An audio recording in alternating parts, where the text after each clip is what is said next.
బెంగాల్లో ఎన్నికలపైన matrix survey సంచలన report ఇచ్చింది. బెంగాల్ కోట పైన బీజేపీ జెండా ఎగురుతుందన్న రకంగా అక్కడ నిర్ణయం తీసుకొని తెలుస్తోంది. సో ఒకసారి సచిన్ కంటిన్యూ చేస్తారు. Sachin please go on. వేడొక్కసారి దానికి సంబంధించిన ఎగ్జిట్ పోల్ బ్రేకింగ్ న్యూస్ మీరు చూస్తున్నారు. పశ్చిమ బెంగాల్ సంబంధించి బెంగాల్ కోటపై ఎగరబోతోంది బీజేపీ జెండా అంటోంది. సర్వేస్ 146 నుంచి 161 స్థానాలు వస్తాయంటూ సర్వేలు చెప్తూ ఉన్నాయి. మమతా పార్టీకి 125 నుంచి 140 సీట్లు వస్తాయంటోంది. ఇంట్రెస్టింగ్ డెవలప్మెంట్ కింద చెప్పుకోవాలి ఇది. పశ్చిమ బెంగాల్ ఎన్నికలపై మ్యాట్రిక్స్ సర్వే సంచలనమైన పోల్ ఫలితాలని ఎగ్జిట్ పోల్ ఫలితాన్ని చెప్పుకొచ్చింది. బెంగాల్ కోటపై బీజేపీ జెండా ఎగరడం ఖాయమంటోంది. 146 నుంచి 161 వస్తాయి అంటూ కూడా సర్వే ఫలితాలు చెబుతున్నాయంటే అర్థం చేసుకోవచ్చు. 294 అంటే దాదాపుగా 300 స్థానాలు అనుకుందాం. అక్కడి నుంచి ఒక 6 తీసేయండి. 150 నుంచి ఒక అంటే 140 148 వస్తే సరిపోతుంది అటు ఇటుగా మాట్లాడుకుంటే. సో ఇక్కడ మమతా దాదాపుగా 8 సీట్ల దూరంలో. ఇంట్రెస్టింగ్, ఒక్కసారి పోల్ ఫలితాలకు సంబంధించి మాట్లాడుకునే సందర్భం ఆ నెంబర్ మీకు చూపించే ప్రయత్నం చేస్తున్నాను. అంటే 140కి వచ్చి బెంగాల్ దగ్గర మమత ఆగిపోవచ్చు అని చెప్పి 140 స్పీడ్తో వచ్చినా ఇటు బీజేపీని ఢీకొట్టలేదు అని చెప్పి మ్యాట్రిక్స్ చెప్తూ ఉన్నప్పటికీ కూడా రిమెంబర్ దూరంలో మమత ఆగిపోయింది కేవలం ఇంకొక 8 సీట్ల దూరంలో మాత్రమే. బట్ మమతకి కంచు కోట, పశ్చిమ బెంగాల్ మమతకి కంచు కోట, దాంట్లో నిర్మోహమాటంగా. అయితే ఇక్కడ కలిసి వస్తున్న అంశాలు ఏంటి అండ్ బిడుసు కొడుతున్న అంశాలు ఏంటి ఒకసారి మాట్లాడుకునే ప్రయత్నం చేద్దాం.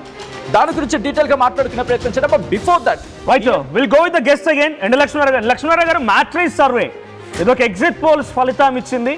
ఆ ఎగ్జిట్ పోల్స్ ఫలితాల ఆధారితంగా 140 to 160 బీజేపీ గెయిన్ చేయబోతోంది.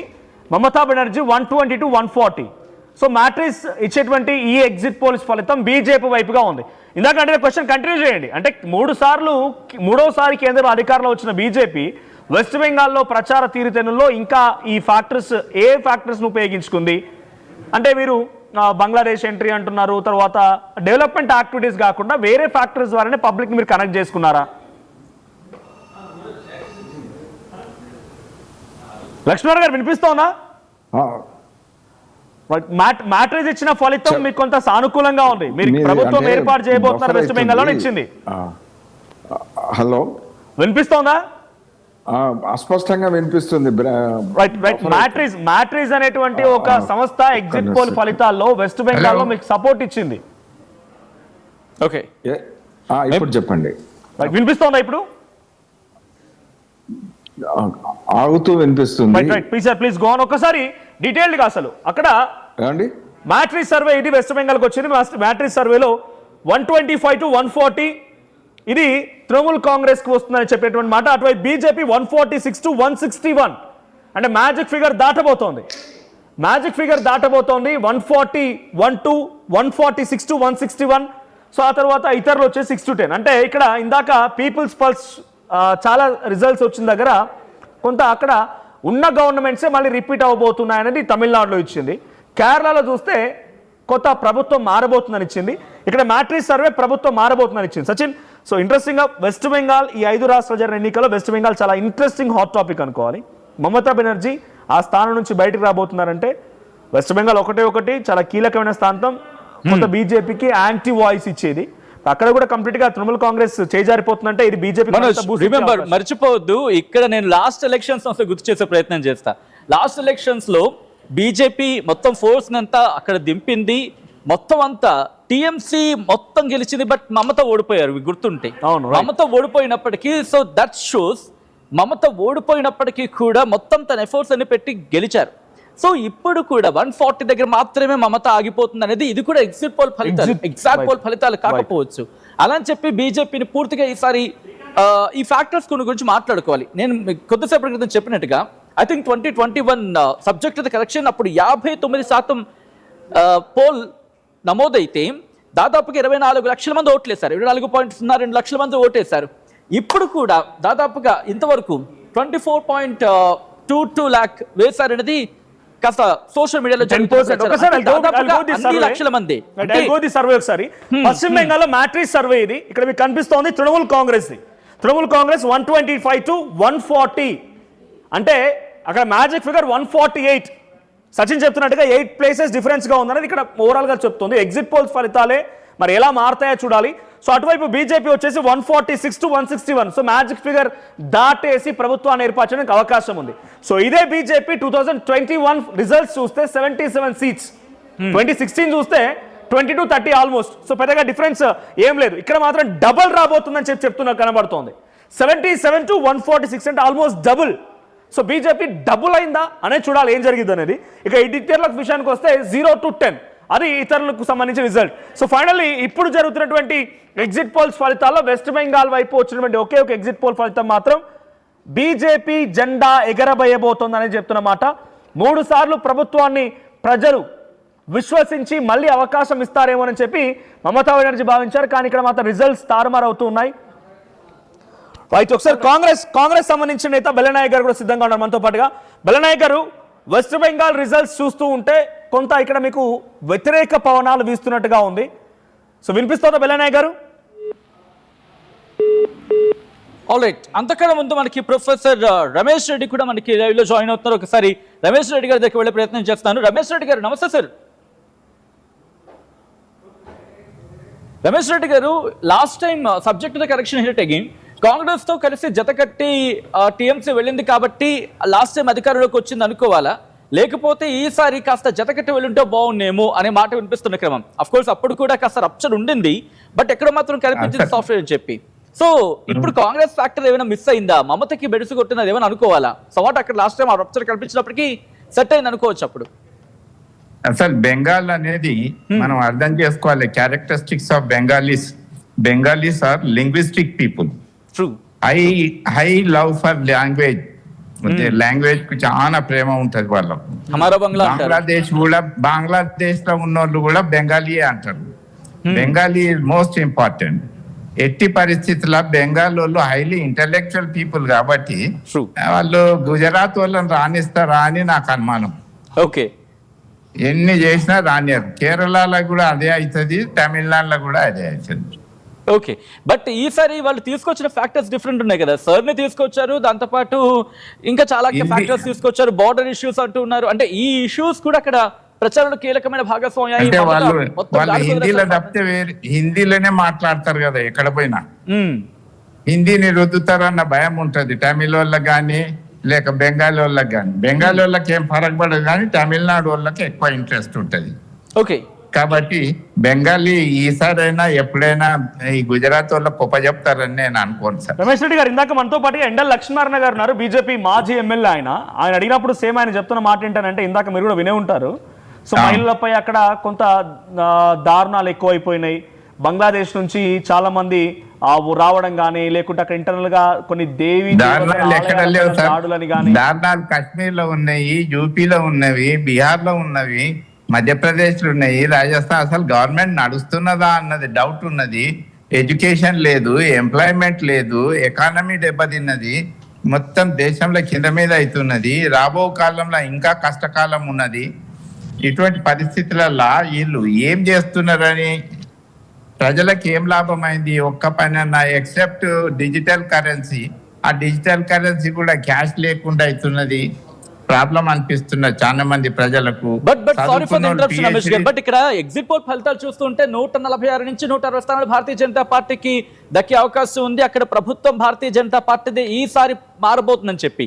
అంటే మీరు అన్న ఫ్యాక్టర్స్ ఆబ్వియస్లీ ఉండొచ్చు, కాదని కొట్టేయలేం, బట్ యాంటీ ఇన్కంబెన్స్ 100% నమ్మలేం కదా సార్. ఎగ్జిట్ పోల్స్ ను 100% నమ్మలేము. వాళ్ళు ఏంటంటే ఎమోషనల్ సెంటిమెంట్స్ ప్రచారానికి వనుకొచ్చేటట్టు చూసుకుంటారు. యాక్చువల్ ఫీలింగ్ ఏదైతే బెంగాల్లో ఎవ్వరు కూడా వాళ్ళు బెంగాలీ రాకపోతే మళ్ళీ తిడతారు, బెంగాలీ జాంచా నాయి అని. ఓకే, అట్లా వాళ్ళ బెంగాలీ ఫర్వర్డ్ చాలా ఉంటది. అంటే త్రీ టర్మ్స్ డైరెక్ట్ గా వాళ్ళే అక్కడ అధికారంలో ఉన్నారు కదా, పబ్లిక్ లో ఎక్కడ 3 times కాదు 10 times కూడా ఉంటారు. వాళ్ళ ఆల్టర్నేటివ్ లేకుండా అయింది. కమ్యూనిస్ట్ వాళ్ళు వీక్ అయినరు, కాంగ్రెస్ వాళ్ళు వీక్ అయినరు. డీసెంట్రలైజ్డ్ లేకుండా కాంగ్రెస్ పనిచేస్తున్నది. సెంట్రలైజ్డ్ అథారిటీ తోటి ఏ పార్టీ ఎదగదు. కాబట్టి వాళ్ళు డీసెంట్రలైజ్. ఒకటి మాత్రం మెచ్చుకోవాలి, ఇప్పుడు రాబో కాలంలో ముసలోళ్ళ పని అయిపోయింది. ఎంతసేపు 50-60 నడుమూలదే వచ్చింది. 50-60 అంటే Rahul Gandhi seems to be more effective and people are started liking him. కాబట్టి రాబో కాలం యువకులది సార్, ఇది ముసలి ఇది ఈ పాయింట్ కి మీ దగ్గర రాబోతున్నారు. రిక్వెస్ట్ ఒక్కసారి మీరు లైన్ లో ఉండే ప్రయత్నం చేయండి. రాహుల్ గాంధీ ఫ్యాక్టరీ మీరు తీసుకొచ్చారు కాబట్టి ఇంట్రెస్టింగ్ గా మారుతుంది discussion. Let me go for few interesting comments. ఏంటది? పశ్చిమ బెంగాల్లో ఎందుకు మమతా బెనర్జీ వైపు ప్రజలు సపోర్ట్ గా ఉన్నారనేది మాట్లాడుకునే ప్రయత్నం చేస్తే, దీనికి ఇక్కడ మనం ఇంట్రెస్టింగ్ కలిసిన అంశం ఏంటంటే, మహిళలకు సంబంధించి ఏ కాన్సెప్ట్ ని లేకపోతే ఏ ఇష్యూని బెంగాల్లో వెళదామని చెప్పి మోదీ గవర్నమెంట్ గా బీజేపీ అనుకుంటుందో, ద మెజారిటీ ఇంతవరకు ఉన్న పార్టీస్ లో మెజారిటీ విమెన్ రిప్రజెంటేషన్ టీఎంసీ నుంచే ఉంది. అది వర్కౌట్ అవ్వట్లేదు అక్కడ. సో అదొకటి బెడిసికొట్టే అవకాశం ఉంది. దట్టు అక్కడి నుంచి మాట్లాడుతున్నారు అంటే, ఇంతవరకు నేషనల్ వైజ్ గా మాట్లాడుతున్న ఇష్యూస్ లో విమెన్ వాయిస్, ఫ్యాన్సీ ఘోష్ కావచ్చు, లేకపోతే మహో మైత్ర కావచ్చు, ఇలాంటి వాళ్ళందరూ కీలకమైన భాగస్వామిగా ఉన్నారు. సో ఈ ఫ్యాక్టర్స్ తో పాటు ఇంకొన్ని ఉన్నాయి. దీనికి అండగా మహిళా ఓటర్లు ఇక్కడ వినిపిస్తున్న మాట, లక్ష్మీ బండార్, కన్యాశ్రీ, దుబారే సర్కార్, ఈ స్కీమ్స్ తో అక్కడ ఎసెట్ అవుతుంది టీఎంసీకి. ఇక బీజేపీని బయట పార్టీగా చిత్రీకరించడంలో సక్సెస్ అయ్యారు మమతా బెనర్జీ. ఇందాకలా రమేష్ గారు అన్నట్టుగా గుజరాత్ లో రావడం ఏంటి, మన దగ్గర ఏంటి? ఇక్కడ ఇంట్రెస్టింగ్ గా మా ఇద్దరిని టార్గెట్ చేశారు. హోమ్ మినిస్టర్ గా ఉన్న అమిత్ షాని, ప్రధాని మోదీ ఇద్దరిని. బట్ బీజేపీ నుంచి మిగిలిన వాయిసెస్ వెళ్ళాయి. ఎవరిని కాదు, గుజరాత్ అని చెప్పి ఇద్దరు ట్యాగ్ చేసి అక్కడ ప్రచారం చేయడంలో ఎస్ వీళ్ళెవరు బయట నుంచి వచ్చారు. Sorry for the interruption. Belanayak గారు మనతో పాటు కాంగ్రెస్ పార్టీకి సంబంధించిన నేత. సో బెలనాయక్ గారు, తృణమూల్ కాంగ్రెస్ అక్కడ ప్రభుత్వాన్ని వీడబోతోంది, బీజేపీ జెండా ఎగరబోతుంది అనేది మ్యాట్రిక్స్ అనే ఎగ్జిట్ పోల్స్ ఫలితం ఇచ్చింది. సో వెస్ట్ బెంగాల్లో గతంలో 2021లో జరిగిన ఎన్నికల్లో కాంగ్రెస్ పార్టీతో కలిసి నడిచింది కాబట్టి తృణమూల్ కాంగ్రెస్ అధికారంలో ఉంది. లేదనంటే ఇప్పుడు లేదు కాబట్టి, కలిసి నడవడం లేదు కాబట్టి తృణమూల్ కాంగ్రెస్ వీడిపోయింది అని అంటారా కాంగ్రెస్ పార్టీగా? బెలనాయక్ గారు, sorry for the interruption. Please Sachin, you continue on. Thank you. Right, సొంత పార్టీలోనే తీవ్ర అసమ్మతి, ఇది కూడా కాస్త బెడిసి కొడుతూ ఉంది మమతా బెనర్జీకి. ఇక ఈడీ, సిబిఐ నిరంతర సోదాలు, ఇది కొన్ని సందర్భాల్లో కలిసి వచ్చాయి, ఇంకొన్ని సందర్భాల్లో బెడిసి కొట్టాయి. ఈ కాన్సెప్ట్ అంటే బీజేపీ ఎక్కడైతే చాలా ఎక్కువగా సప్రెస్ చేసి ప్రతిపక్ష పార్టీలను తమ కంట్రోల్లోకి తీసుకోవాలనుకుంటుందో అక్కడే ఉపయోగించే ఆయుధాలు ఇవి మమతా బెనర్జీ కలిసి వచ్చాయి. అది మమతా బెనర్జీ వాటిని పాజిటివ్ గా మలుచుకోగలిగారు. మిగిలిన పార్టీలు మిగిలిన స్టేట్స్ లో వాటిని డిఫెన్స్ చేయడంలో బహుశా ఇష్యూస్ ని ఫేస్ చేస్తుంటే కనుక, మమతా బెనర్జీ వాటిని డిఫెన్స్ చేయడంలో అండ్ వాటిని ప్రజల్లోకి తీసుకెళ్లడంలో నేనేం తప్పు చేయలేదు అని తన వాయిస్ ని గట్టిగా వినిపించే ప్రయత్నం చేస్తారు. జడ్జిమెంట్ May 4th వస్తుంది. అండ్ మూవింగ్ నెక్స్ట్ గ్రాఫిక్ వెళ్లే ప్రయత్నం చేస్తే, ఎస్ మైనస్ గా మారుతుంది టీచర్స్ భర్తీ స్కామ్. ఈ స్కామ్ల గురించి చాలా పెద్ద చర్చ ఉంది. అండ్ ఆర్జికర్ హాస్పిటల్ ఘటన, ఈ రెండు కనుక గట్టిగా ఈ ఫ్యాక్టర్స్ రెండు పనిచేస్తే బహుశా అది మమతా బెనర్జీకి దెబ్బ కొట్టచ్చు. ఎందుకంటే ఆర్జికర్ హాస్పిటల్ కి సంబంధించి ఘటనలు, బాధితురాలి తల్లికి టికెట్ ఇచ్చారు, ఆమె వాయిస్ కనుక గట్టిగా వెళ్ళుంటే అది ఇంపాక్ట్ చూపిస్తుంది. అది ఏ మేరకు ఇంపాక్ట్ చూపించవచ్చు, ఎన్ని సీట్ల మీద ఇంపాక్ట్ చూపించవచ్చు అనేది మాత్రం కాస్త ఇంట్రెస్టింగ్ గా మారుతుంది. ఆ తర్వాత 15 ఏళ్ల పాలనపై వ్యతిరేకత, ఆబ్వియస్లీ మొత్తం 3 సార్లు యాంటీ ఇన్కంబెన్సీ ఫ్యాక్టర్ అనేది ఎక్కడో చోట ఏదో విధంగా పనిచేస్తూ ఉంటుంది. అండ్ ఈ 15 ఏళ్ల పాలన, ఈ యాంటీ ఇన్కంబెన్సీ, ఒక్క విషయం మాత్రం ఇక్కడ చెప్పుకోవాలి, బెంగాలీలు మాత్రం ఇస్తే సాధారణంగా ఏమంటూ ఉంటారంటే కొడితే గట్టి కొడతారని చెప్పి. అంటే ఎవరికి కొంచెం ఇస్తే హై మెజారిటీ ఇచ్చేస్తారు, లేదా అసలు ఇవ్వరు. జగా జ్యోతి బస్సు నుంచి తీసుకున్న ఈరోజు మమతా బెనర్జీ వరకు చూసుకుంటే ఇదే సిచ్యువేషన్. దాదాపు 40 ఏళ్ళు కావచ్చు, లేకపోతే 15 ఏళ్ళు కావచ్చు. సో ఇచ్చేస్తే ఒకసారి ఇచ్చేస్తారు. సో ఇప్పుడు ఆ ట్రాన్సిషన్ ఏమైనా జరిగే ట్రాన్స్ఫర్మేషన్ పీరియడ్ ఏమైనా ఉందా మమతా బెనర్జీ నుంచి ఇటు సువేందు అధికారికి ఇస్తారా లేదా, బిగ్గెస్ట్ క్వశ్చన్ మార్క్. ఆ తర్వాత కంటిన్యూ చేస్తే ఇక టీఎంసీకి సంప్రదాయ ఓట్లకు బీజేపీ గండి అని చెప్పి మాట్లాడుకుంటున్న క్రమం ఇది. అలాగే సొంత పార్టీలోనే తీవ్ర అసమ్మతి ఉంది మమతా బెనర్జీ విషయం అనేది వినిపించమాట. ఇక ఈడీ, సిబిఐ నిరంతర సోదాలు, వీటిని మలుచుకుండా మమతా బెనర్జీ అంటే ఎస్ డెఫినెట్గా పొలిటికల్ గా వాళ్ళకు సపరేషన్ అయ్యే అవకాశం కూడా ఉంటుంది. బికాస్ ఈడీ, సిబిఐ సోదాలు అంటే నిత్యంగా కోర్టుల వైపు కానీ వాళ్ళ మీద వచ్చినటువంటి కౌంటర్స్ కానీ రీకౌంటర్ చేయడంలో కొంత పొలిటికల్ స్ట్రాటజిక్ సపరేషన్ డెఫినెట్గా. ఈ ఫ్యాక్టర్ ఏమవుతుందంటే ఇప్పుడు ఈ మధ్య కాలంలో సర్వసాధారణం అయిపోయాయి కాబట్టి ఈ ఫ్యాక్టర్ ని ఎలా ఉపయోగించగలిగితే దాన్ని ఆ విధంగా వాళ్ళకి కలిసి వస్తుంది. అంటే ఈడీ, సిబిఐ సోదాలు ఇండివిజువల్ ఇంపాక్ట్ చూపించదు, అవి వాళ్ళని ప్రొజెక్షన్ చేసుకున్న దాన్ని బట్టి వాళ్ళు ఎలివేషన్ ఇస్తూ ఉన్నాయి.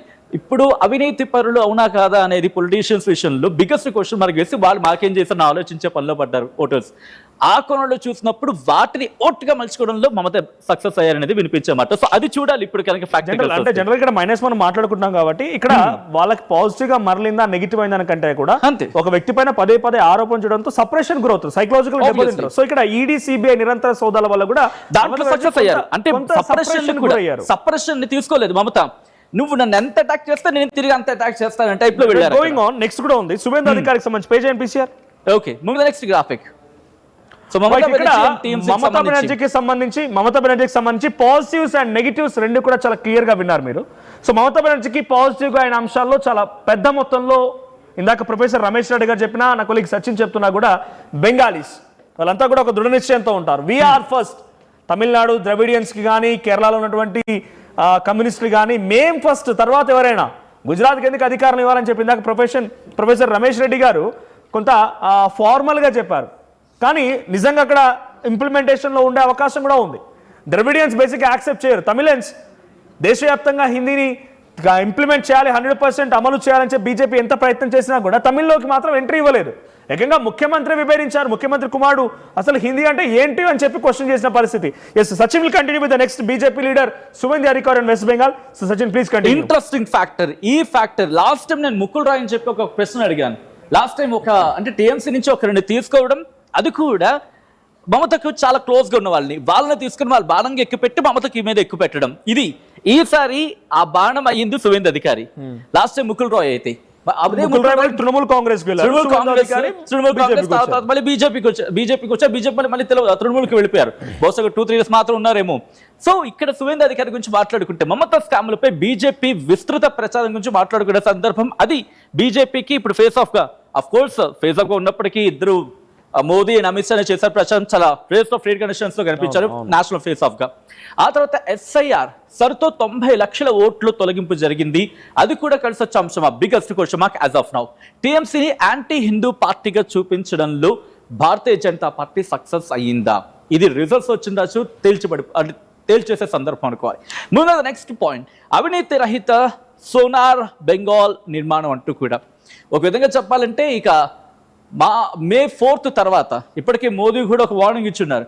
ఎవరైనా అన్యాయాలు అక్రమాలు చేస్తుంటే కనుక లొంగిపోండే, లేకపోతే ఈ ఇష్యూకి సంబంధించి మాట్లాడుకొచ్చారు. అండ్ దాన్ని పాయింట్అవుట్ చేస్తున్న క్రమం ఇక్కడ మోదీ ప్రచారంతో కార్యకర్తల ఉత్సాహం పెరిగింది.